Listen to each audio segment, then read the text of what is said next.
Hello guys, দর্শক ভাইরা দেখতে পাচ্ছেন আকাশে মেঘ চমকাচ্ছে আর আমরা কাজ করেছি ঢালাইয়ের কাজ। যদিও এটা হচ্ছে রাজমিস্ত্রির জীবন, কখনো রোদে পড়তে হয়, সকালে রোদে পড়লাম, আবার এখন বৃষ্টিতে ভিজতেছি, ঝড় তুফান মাথার পড়তে যায়, এটা হচ্ছে রাজমিস্ত্রির জীবন।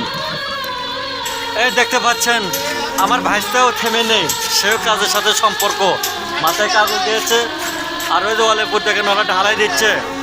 আবার এই যে আমাদের হেলাল ভাই তো পাগলাই হয়ে গেছে বৃষ্টিতে ভিজতে ভিজতে, কারণ সকালবেলা ওইটা পড়ছে আর এখন তার বৃষ্টিতে ফুর্তি লেগে গেছে। আর ওরা উপরে ন্যাক ব্যাক করতেছে যে কখন ছাড়বো। একেতে বৃষ্টি আর একেতে কাজ চলতেছে। মাশাআল্লাহ, এই হলো রাজমিস্ত্রির জীবন। আর এক মিস্ত্রি জমিদার বদর আলী সাহেব দেখতে পাচ্ছেন ছাতি নিয়ে আসছে সাইডে।